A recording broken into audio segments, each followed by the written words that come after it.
Welcome to the podcast Crime Salad, where we talk true crime. I'm your host, Ashley, and with me always is my husband and partner in crime, Ricky. The purpose of this podcast is to honor the victims through ethical storytelling in the hopes of preventing future tragedies. We want our stories to resonate and educate others in hopes that some of these similar cases with identifiable patterns can be prevented. Now, before we jump in, please let us warn you that this is a true crime podcast. The details of this episode may be triggering to some listeners. Listener discretion advised.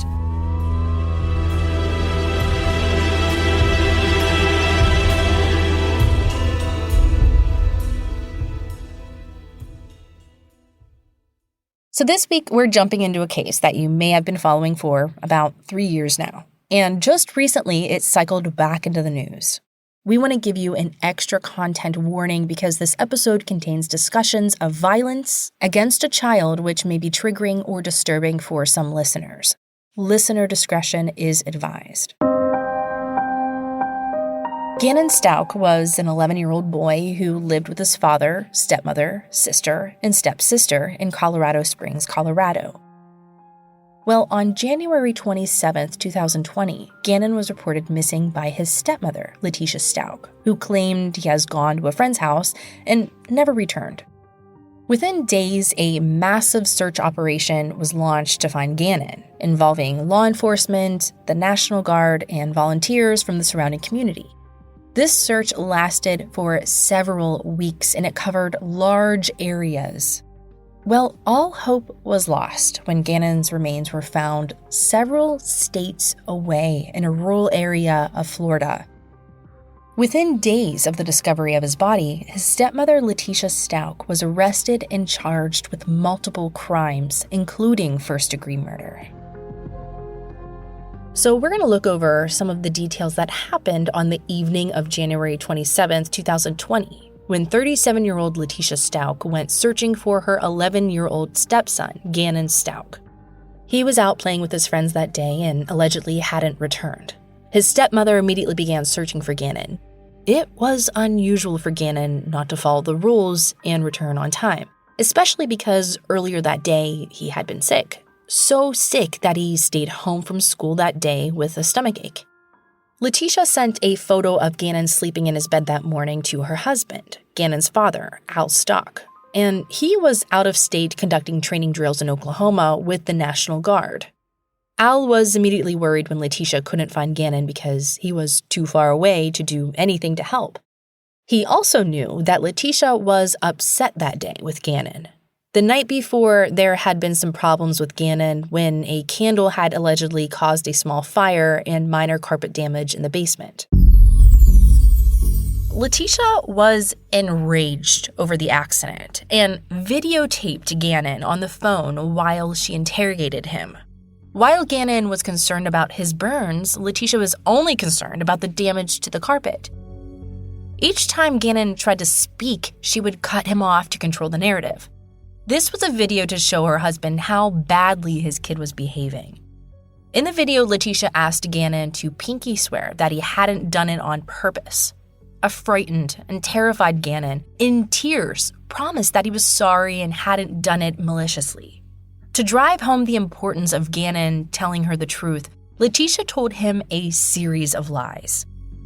Lying is something that Letecia is really good at, which we will get into in a few minutes. But that night, she told Gannon that they might lose their home because of the small candle fire and smoke damage. She told Gannon that they would have to sell their couch and maybe some of his toys so that the lady who owned their home wouldn't kick them out.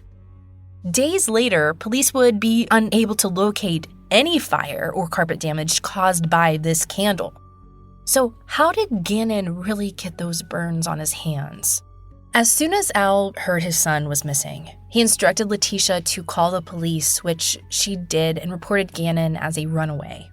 She explained to the officers that Gannon had been in a little trouble, and it was possible that he was just scared and was too worried to come home. Now, when an 11-year-old boy goes missing, it's always an immediate cause for concern with law enforcement. The Colorado Spring Police Department sent an officer out right away to take a report and help look for Gannon. The officer started by looking throughout the entire house, with Letecia following closely behind him. They began looking in the basement where Gannon slept. They looked in the storage closet, in the garbage, and the officer even looked inside Letecia's car. His body cam footage showed that Letecia had backed her car into the garage, something police would later learn was an unusual thing for her to do. When the officer looked inside the car, all he noticed was a suitcase in the rear storage compartment, but no sign of Gannon. When the officer asked for the names of Gannon's friends, Letecia couldn't provide any. When the officer asked for the addresses of his friends' homes, Letecia couldn't provide any. When the officer asked Letecia to show him which house she checked for Gannon, again, Letecia couldn't remember. When she was asked for the names of the parents, again, you guessed it, she just couldn't remember their names. Within hours, Gannon's disappearance became a national story, and Letecia's odd behavior was naturally troublesome for law enforcement. Gannon's mother, who lived out of state, came to Colorado to help look for her son, and she and Al became united in their search for Gannon. I'm Landon Hyatt, Gannon's mom, and I encourage you guys, I know many of you mothers and fathers, I encourage you just to find him. I'm so thankful for all the outpouring help that this case has brought.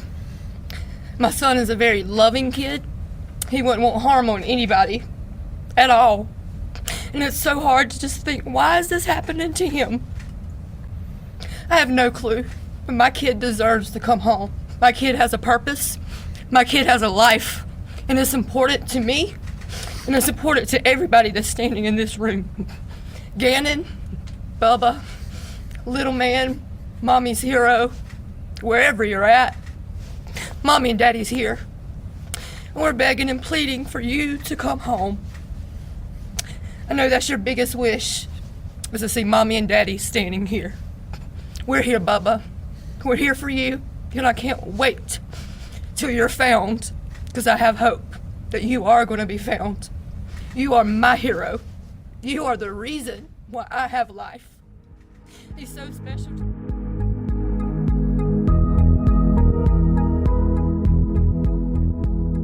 You can hear the fear and terror in Landon's voice when she talks about finding her son Gannon. You can also hear the hope in her voice, hoping that by some miracle of miracles, Gannon will come back to her. For reasons we don't know, Gannon's father and stepmother had full custody of both Gannon and his younger sister, 8-year-old Lena. They also shared the home with Letecia's daughter from another relationship, 17-year-old Harley Hunt. The things we know about Letecia so far are that she is a great liar, and almost immediately she stopped cooperating with authorities. But the thing that upset her the most was that Gannon's mom was now living in her home while she was displaced. At this time, Letecia may not have been speaking to the police, but she was speaking to the press. I am Letecia Stauch, which is Gannon's stepmother. You've been a part of the investigation since the very first time. You were the last person to see him. Is that right? Correct. What did you see when you last saw him? Well, I'm not allowed to talk about anything with the case. I would more so be willing to talk about how the community needs to have faith and continue to work together and not make these false accusations, like the things that have been said that I've disappeared from the community. I haven't been there to help, but there's lots of reasons behind that. Reasons like death threats, right? Right. Death threats are one of them. My family's getting lots of death threats. We counted over 20-some death threats already. 2, my husband's ex-wife is living in our home, and of course I'm not coming home to do these things and to help with the family when I was kind of like told I couldn't. And then many other things that happened with the El Paso County Police Department, and in doing the investigation I was told I wasn't complying. And could I elaborate on that? Please do. Yes. So I asked for an attorney during the interview, and I was denied that by them. I was held because they were blocking the door, and I was told I couldn't leave, and that if I would have touched them, they would have probably, said I still wasn't complying, or said I was, trying to run away or something. But during the interview, I asked several times, could I stop the interview? Could I get an attorney? Could I stop the interview? Could I get an attorney? I was denied. I was told I couldn't get nothing to drink. I couldn't go to the bathroom. I mean, it was continuously that my constitutional rights were violated. And that's why you say that they said then you weren't cooperating with the investigation. That's why they said I wasn't cooperating at that time, correct. And why did you ask for an attorney at the time? Well, I asked for an attorney at the time because there was one individual, there was two really good detectives, and so I'm not, going to talk bad about detectives, but the tactics they started to get when I would answer questions, they try to, they're detectives, they're supposed to twist, the one main goal is to find Gannon. But during that time, some of those things made me feel uncomfortable the way they were saying things, so I immediately stopped and felt like an attorney would help me with some of the vocabulary and things like that I needed help with and understanding some of the things that they were asking. I'm going to shift gears to what has become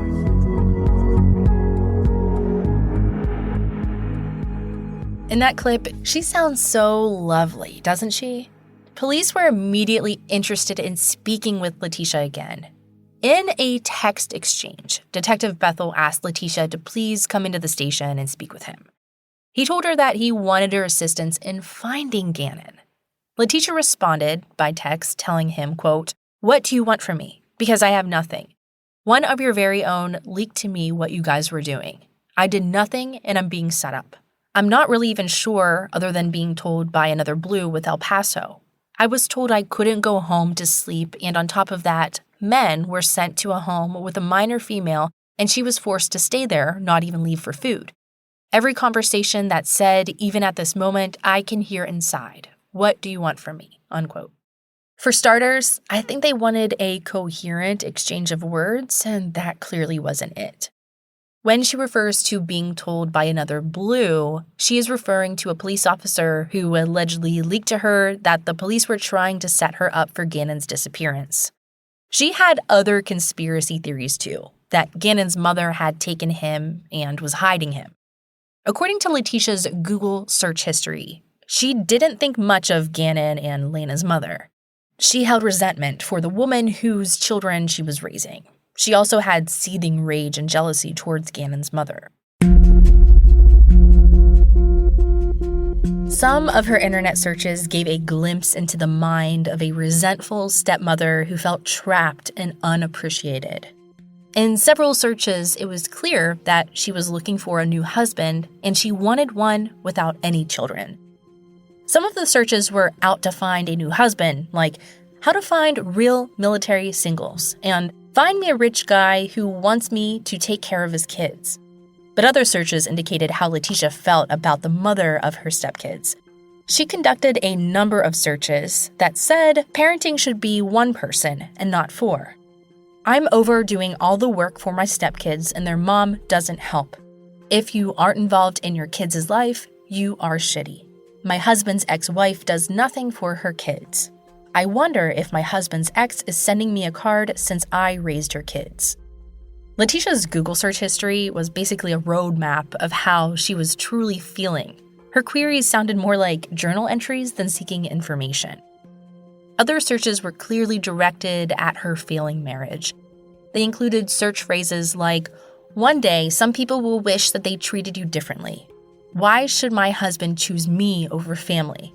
And another search was, "I sent my husband sexy pictures and he ignored me." Now, those weren't the only concerning searches. We will get into those a little later in this episode. Now, police were finally able to get Letecia to come to the police station to talk to them a few days after Gannon went missing. However, she was almost 2 hours late for the meeting. Surveillance video would later show that she had been at a car wash, thoroughly cleaning out the car.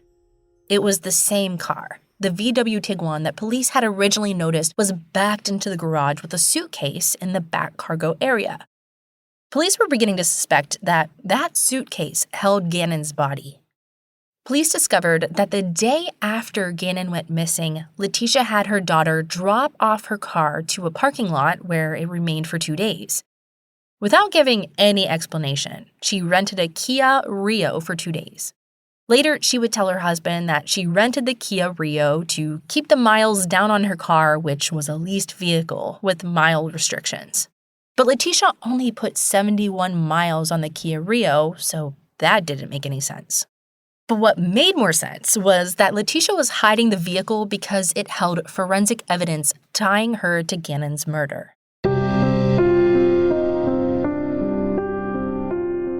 Based on investigative efforts, police believe that Letecia rented this car because she still hadn't disposed of Gannon's body. Based on the GPS data in her car, she likely dumped his body in a rural area off Highway 105 in Douglas County, Colorado, near Palmer Lake. Before we get into what Letecia told investigators on the 30th, we're going to discuss what they already knew by the time she arrived and presented story number 2 regarding Gannon's disappearance. They knew that Gannon was alive on the morning of the 27th. He didn't have stomach problems, but he was injured. There's video surveillance from the neighbor's home where Gannon is seen carefully walking to the car as if he were injured. At one point in the video, he drops something and then hesitates for a moment before picking it up, as if he was in too much pain to bend over and retrieve it. So perhaps at this point his ribs were hurt or he was injured in some other way. Maybe this was a beating from Letecia.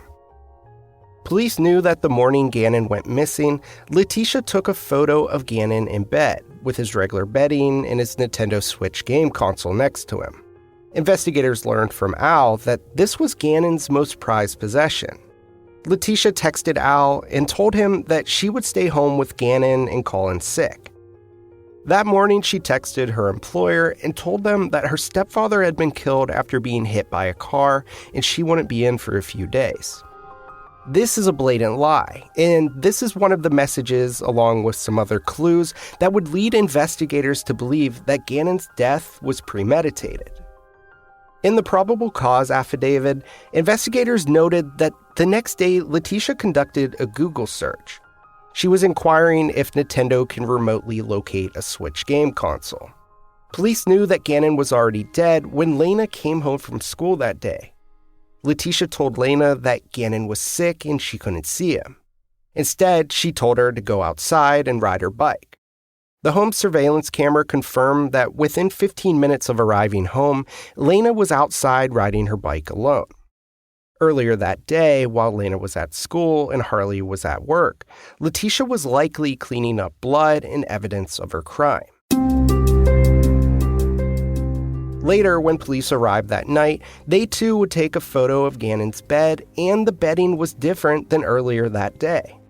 Gannon's bedding, depicted in the picture from 12 hours earlier, couldn't be found, and police found this highly suspicious. From home surveillance and video, police believe they knew approximately when Gannon was murdered. Letecia's phone was locked that morning just before 10 a.m., and it wasn't turned back on or used again until 2:45 in the afternoon. At 10:37 a.m., Gannon's phone texted Harley's phone telling her that, quote, "Tisha left her phone at home. If you need her, text me." Police believe that was Letecia using Gannon's phone. After that message, Letecia drove to Petco, which was located 22 miles from her home. The receipt shows that Letecia completed her purchase at 11:22 a.m. Gannon is not visible on any of the store surveillance cameras. Letecia's whereabouts were also unknown for precisely 2 hours. At 1:22, Letecia goes back to the same Petco and makes a second purchase. Again, Gannon is not seen on the surveillance video. We know from phone records that at noon, Al texted Gannon's phone to ask how he was feeling. His text stated, quote, "Hey buddy," and didn't get an answer for 2 hours. The response from Gannon's phone was asking to play a video game, to which Al responded, "Probably not today, buddy." That was likely an exchange he was having with Letecia and not Gannon. 20 minutes later, Gannon's phone conducted a Google search which stated, quote, "Can my parents find my cell phone if it's turned off?" Investigators believe that it was Letecia who conducted that Google search. The answer from that Google search stated, quote, "The answer to your question depends on what method is being used to track your location." Police believe that Letecia was trying to determine how and where to dispose of Gannon's phone before she murdered him. She wanted to make it look like Gannon had planned to run away and left behind his phone to avoid being easily found. Gannon's phone was found inside his room, And this is one more reason why investigators concluded that Letecia planned Gannon's murder. Surveillance cameras showed that Letecia arrived back at her home at 12:20 in the afternoon using her husband's truck. Gannon can't be seen in the video, but they believe he was killed almost immediately after arriving back home. Even though she had been out without her phone all day, it would be another 30 minutes before Letecia picked up her phone and turned it on again. Based on Letecia's phone usage patterns, she usually spends on average 10.7 hours on social media per day. During that 25-minute period, the home motion detectors went off 10 times, showing someone opening and closing doors to and from the basement, the storage closet, and the garage. That kind of activity is out of the ordinary for those doors. That's the time frame when police believe that Letecia murdered Gannon. We'll get into the manner of his death in a few minutes. As we said earlier, Lena came home from school at 3:15 p.m. According to Lena, Letecia told her to go outside and play. She never said that there's a man inside and to go and call the police. Cameras show Lena outside just 15 minutes later. While Lena was outside is when Letecia began cleaning up blood from Gannon's room and hiding his body in the storage closet, along with his Nintendo Switch and all of his bedding. At 3:55 p.m., Al once again texted Gannon. By this time, Gannon was already dead. At 4:52 p.m., Letecia texted her daughter, Harley, and asked her to go to the store for her. She requested carpet cleaner, vinegar, baking soda, and trash bags. Harley, being a minor, wasn't allowed to speak to the police during this portion of the investigation. But police do not believe that Harley was involved in Gannon's murder. She was at work that day from 8:30 a.m. to 4:15 in the afternoon. However, it's clear that Letecia had no problem involving her daughter after the fact in the cleanup and the hiding of Gannon's body. Harley's involvement in Gannon's murder after the fact was likely against her knowledge or choice. Later, police would learn that Gannon's blood was on the floor of the garage where Letecia backed into the garage the night that she reported Gannon missing. But before we discuss the blood evidence, let's discuss Letecia's interview with the police on the 30th.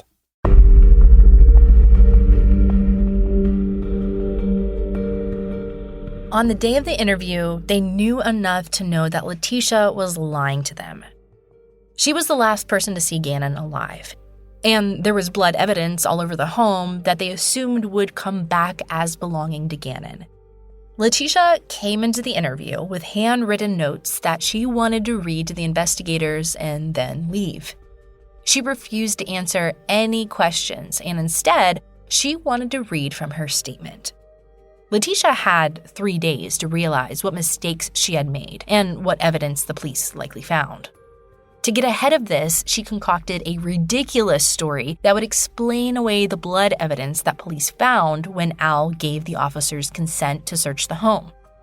During the interview, Letecia admitted that Gannon didn't run away. She told investigators that because of the smoke and the fire damage from the candle, she had driven around looking for someone to fix the damage. She found a construction worker and hired him on the spot. She gave him her garage code, which supposedly was to explain why he didn't show up on the exterior surveillance cameras. She told officers the man was Hispanic, and his name was Eduardo. Eduardo sexually assaulted Letecia and tied up and abused Gannon, and he told her if she reported the abduction, he would harm Gannon. Allegedly, Lena came home in the middle of the assault, which is why Letecia told her that Gannon was sick, so she sent her outside to play.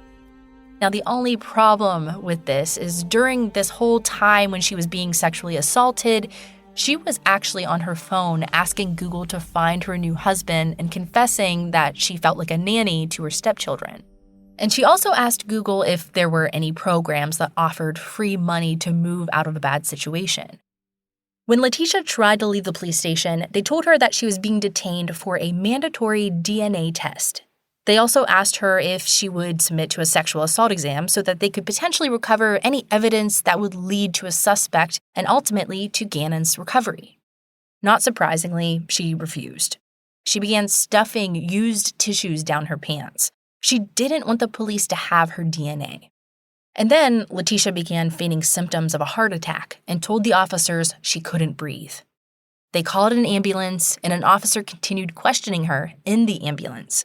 But she pretended that she was too ill to respond. While at the hospital, again, they tried to get Letecia to submit to a sexual assault exam, which she again refused. After giving her DNA, Letecia left the hospital without consulting the doctors or law enforcement. She called a relative to pick her up, which was likely her aunt. The day after this police interview, Letecia had her aunt rent her a Nissan Altima. This time, the police were one step ahead of her, and they placed a tracking device on the rental car. You can't lie your way out of this one, Letecia. On the 31st of January, she took this vehicle to the same rural area near Palmer Lake along Highway 105. Police believe she was worried that they would find the area based on the GPS data in her VW Tiguan. They had impounded her car that day along with her phone, so she returned to the area where she originally dumped Gannon's body and moved it to a secondary location. Later, police would go out to this area and find a sock that belonged to Gannon, along with a piece of particle board which also had Gannon's blood on it. The particle board matched material from her garage. Investigators believe she placed this in her car in case the suitcase with Gannon's body began to leak, which it did. Despite exhaustive searches and the use of cadaver dogs and over 200 volunteers, including the National Guard, they were unable to locate Gannon's body. Now, early on in the investigation, Al Stauch suspected his wife in the disappearance of his son and began cooperating with the police. He began recording phone calls with Letecia and sharing them with the investigators. They knew that on January 27th, she told Al that Gannon had gone to a friend's house and likely didn't return because he ran away. And then on the 29th, just 2 days later, she told Al she had been held at gunpoint, raped, and Gannon was abducted by her rapist. Letecia also began giving explanations in advance of the police findings. For instance, she told Al that when Gannon burned himself, his fingers bled, and that blood got on the walls of his bedroom, in the garage, and even on the bumper of her car. She continually began providing alibis for evidence she assumed that they would find. Her stories continued to evolve in dramatic ways. On February 13th, she told Al that Gannon's skin began to bubble, and Gannon peeled the burns off and wiped the blood on his bedroom wall. This information from Letecia was purely voluntary and without prompting by Al. On February 14th, she shared different versions of what happened to Gannon. She began adding liar details. She told Al that when the police came to their home on the 27th, the intruder/rapist was still inside their home hiding. According to Letecia, she tried to notify the officer of the intruder's presence, but I guess she was too subtle. That's when she was still pretending the Hispanic construction worker by the name of Eduardo was the abductor and rapist and the intruder. By the very next day, she had even a better story. A black man by the name of Quincy Brown had been in the paper in the days prior as a registered sex offender and pedophile who was on the state's most wanted list. Police believe it was this article that prompted Letecia to alter her story. She sent Al the same mugshot of Quincy Brown she had seen in the paper. She told him that Quincy Brown had come to their home on the 27th and sexually assaulted her and abducted Gannon. She said she knew his name because while he was assaulting her, he just so happened to drop his ID and she memorized his name. That sounds like a super convenient detail. That was story number 3. In story number 4, Quincy Brown was still the rapist and child abductor, but there were more details on how he got to the home. In this version, Quincy followed Letecia from Petco, broke in, managed to avoid outdoor surveillance cameras, and abducted Gannon. In story number 5, Quincy Brown still followed her home, but somehow he got ahead of her, magically knowing where she was going. He was laying in the middle of the road in front of her car, and when she stopped to render aid, he jumped into her car with her and forced her to take him home, where he sexually assaulted her and then kidnapped Gannon, taking the boy with him. This story explains why Quincy was never seen on outdoor surveillance cameras and why she backed the car into the garage. It doesn't explain how he left with Gannon without being seen or without transportation.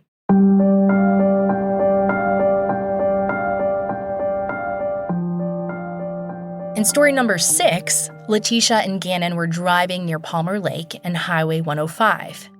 They went out there to look at a bike that Letecia wanted to buy for her husband.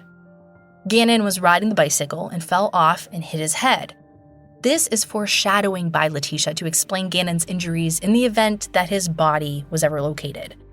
In this version, Quincy Brown was in the area being driven by another man named Terrence, and he abducted Gannon, taking him with him. I guess she forgot about the alleged sexual assault. Investigators believe there was a reason for this version of events. Around this time, the media began reporting that the police were searching the Palmer Lake area. Letecia knew that her VW Tiguan placed her in this area shortly after Gannon's disappearance, and she had to get in front of the evidence. She was adamant to investigators that they wouldn't locate Gannon, and she was right. By this time, she had already moved his body again. On February 15th, Letecia changed her story again. This time, she told her husband that the blood that was found in Gannon's room was a combination of her blood and Gannon's blood mixed together. In this 7th story version, this intruder anally penetrated both her and Gannon with an object. During this abduction, she was also tied up, and the intruder/rapist/abductor was still hiding inside the home. Yeah, sure he was. Letecia was no longer welcome in her husband's home and had been staying with family. That's when police learned that she had rented a van and driven it along with her 17-year-old daughter, Harley, to Pensacola, Florida. Investigators believe that is when Letecia recovered Gannon's body for a 3rd time and transported his body to Florida. While there, she threw the suitcase that contained Gannon's body over a bridge and into a river as if she were discarding unwanted trash. She probably thought a body from Colorado found in Florida would never be tracked back to her, but she was wrong. Police discovered that on February 18th, Letecia called a phone number associated with a website called fakepolygraph.com. And during that phone call, she explained that she had paid for a fake polygraph result and hadn't received it. The person who answered the phone explained to her that the report had been blocked by management due to the alarming nature of her requested questions. He stated that any request for fake results involving crimes or illegal activities weren't fulfilled. Letecia asked the caller, quote, "What do you do now? Just delete it and go on about life and keep the money?" The male employee replied, "Yes, we do indeed." Letecia said, "Okay, I gotcha. Thank you. Goodbye." The questions that Letecia provided for her fake polygraph report were highly disturbing.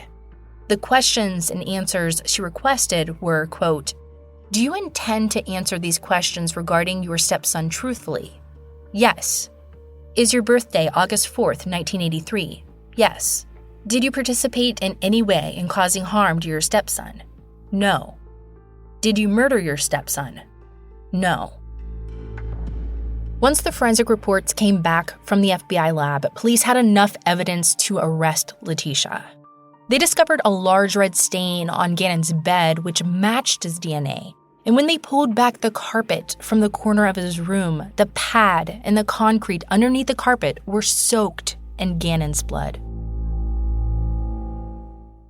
The size of the stain indicated that it would be incompatible with life.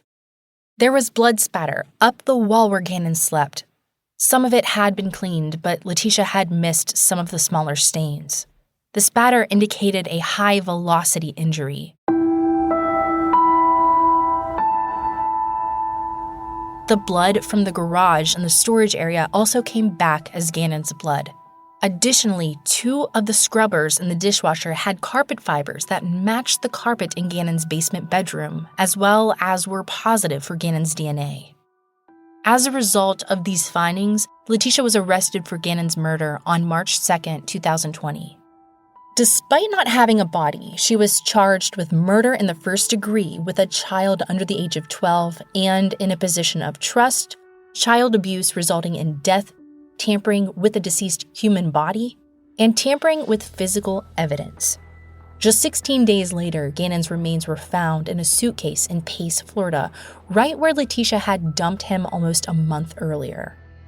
With him was the missing bedding from the photo taken the morning of his murder. He was more than 1,000 miles from his home in Colorado. The loss of a child is always heartbreaking, but the gruesome and violent nature of Gannon's death made it all the more horrific and senseless. For almost 2 years, despite the mountain of evidence against her, Letecia maintained her innocence. She pleaded not guilty, and due to COVID, her case was repeatedly delayed. Letecia was happy to delay it herself with as many legal maneuvers she could think of, including demanding to represent herself. All of that changed on February 11, 2022, when Letecia concocted a new plan to escape justice. She changed her plea from not guilty to not guilty by reason of insanity.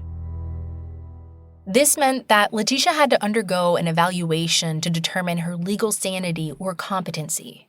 That assessment was completed on August 4, 2022. The findings showed that Letecia was malingering. Malingering is a term used in psychology to describe the deliberate and intentional exaggeration of physical or psychological symptoms. It's often difficult to diagnose because the person may be very convincing and appear to have genuine symptoms. Obviously, the defense was unhappy with this finding and demanded a neutral expert to be allowed to examine Letecia, which they did. But again, the defense was unhappy with the result. In the meantime, the judge set the trial date for Letecia for March 20, 2023 for jury selection and pre-trial motions.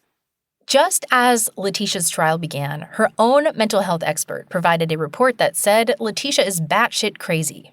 Okay, not really, but it did conveniently say that anyone who would kill a sweet and innocent 11-year-old boy for no reason at all was obviously in the middle of a psychiatric break, and her actions alone show that she was in the middle of a deep psychosis. We have a feeling that the jury will disagree. The prosecutor in this case began his opening statements on April 3, 2023, and during them, we learned about the horrific way in which Gannon died. As suspected, he had been beaten and burned by Letecia the night before his murder. When police arrived the next day, there was no sign of smoke damage or fire damage from a candle. What investigators believe could have happened is Gannon could have accidentally spilled the candle wax and made a mess that needed to be cleaned. Police said the basement bedroom was clean and had a faintly pleasant odor of coconut. While there is no known motive in this case, there is plenty of speculation based on Letecia's Google searches. She resented raising her stepkids, she felt ignored by her husband, she had a pathological jealousy towards Gannon's mother, and when Gannon spilled the candle wax, she went into a rage. All of her displaced anger was directed towards an innocent 11-year-old boy. While in a rage, she beat him and burned his fingers for playing with a candle. The video of him on her phone showed her carefully controlling the narrative. She interrupted him when he tried to discuss his burns. It's hard to believe an 11-year-old could burn their hands so badly with a candle that they would burn to the point of bleeding. It's a ridiculous story.